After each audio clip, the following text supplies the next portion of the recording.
Today we are launching our strategic plan that is for 2020 to 2024. Strategic plan seeks to realize sustainable development by promoting access to justice and human rights in general. And we have chosen to anchor a strategic plan on this international framework because we believe that without justice, then there cannot be sustainable development. So our strategic plan has four main strategic objectives, which relate to programs and service delivery.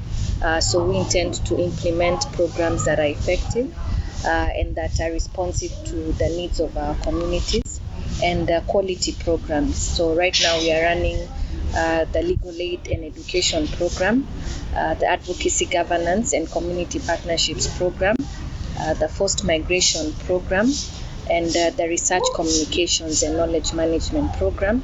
And these programs are then replicated at our regional office in the coast. So we intend to improve our service delivery because increasingly we have fewer and fewer organizations that are providing direct services to the community, especially those that relate to legal or access to justice.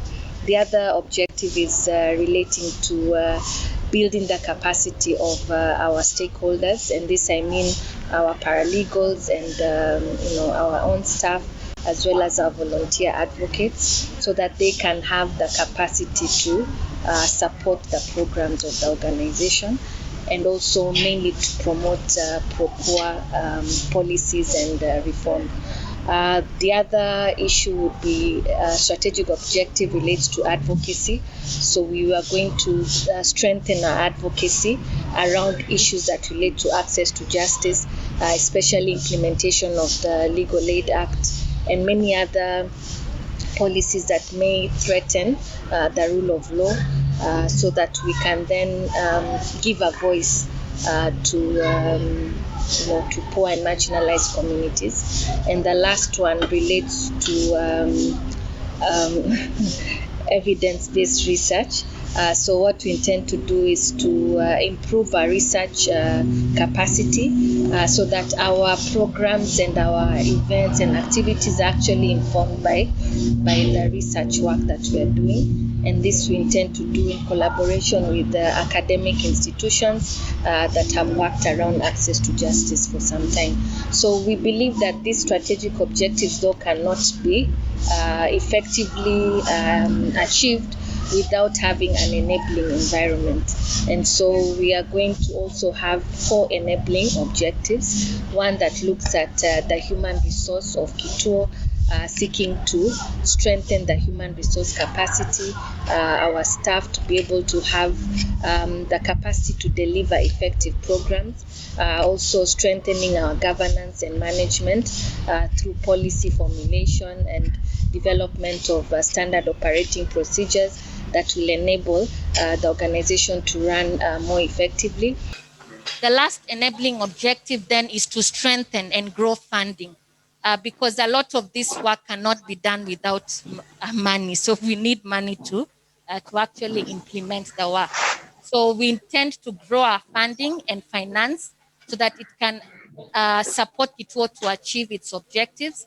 And this now looking broadly speaking as to ways in which that funding can be raised for this particular mission and to make the organization more and more sustainable. So I will end with a diagram. The diagram just lays out all this from the vision to the mission to the strategic objectives. And right at the bottom, we have the enabling objectives. They are placed at the bottom because that's the foundation of everything that is going up. On top, below the enabling objectives, we have then the strategic objectives. Those with the enabling and strategic objectives being implemented, we expect to achieve our mission, and in turn, we expect our vision of a just and equitable society to be achieved within the next 5 years to the best of our ability and our knowledge. Thank you very much, and I hope you will support us to achieve this 5-year journey into this strategy. Thank you.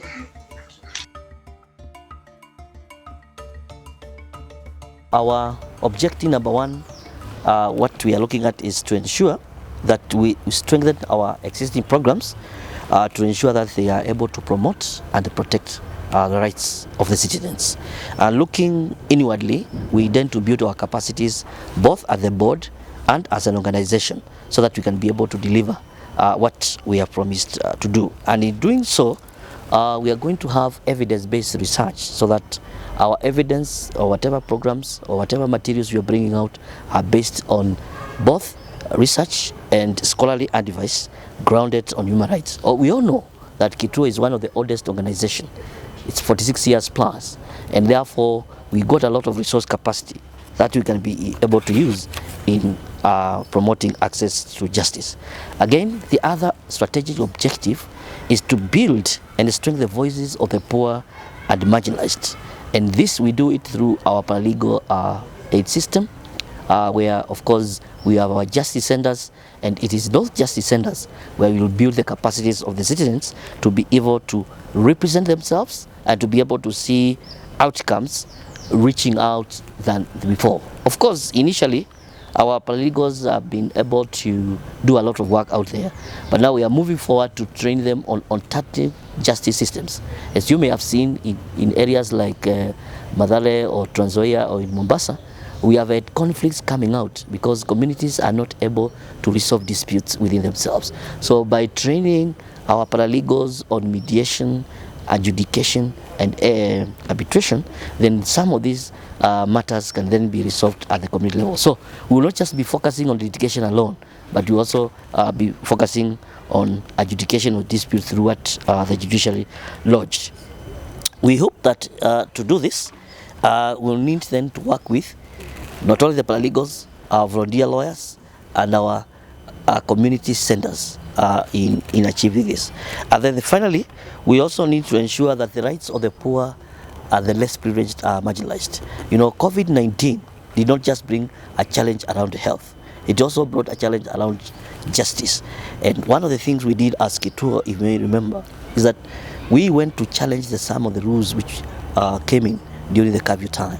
So we want to be able to build beyond that so that citizens can be able then to see the link between development and access to justice, because without them looking at that, then there will be always be a challenge in the citizens where they reside. Again, we also want to be able to network with our pro bono lawyers who form a key component of Kituo and whom we are proud of in ensuring that whenever we have public interest litigation, they then will be able to look at this in the two cornerstones of the right to health, the right to access justice, and how that comes to fit within the UN Millennium Goal number 16. Of course, using our existing networks, like I have said, just both within and without Kenya, we can be able to use the regional networks to build the capacity of Kituo so that in the next 5 years we will not be where we are today. In building our capacities around looking at how COVID-19 affected citizen access, Kituo has a program called MAKI where citizens can call in and can get legal advice or even get access to an advocate to take up their matter. And during COVID-19, we were among the few organizations that used MAKI platform to reach out to the citizens and to grant them access to justice. In fact, as you look at our place here, we are coming up with booths whereby those citizens who now cannot even access the judiciary through the online platform can be assisted by our lawyers, both here in Mombasa and even in the justice centers, to be able to file their documents online, to be able even to access court online, because we know that COVID-19 regulations have also brought a lot of challenge.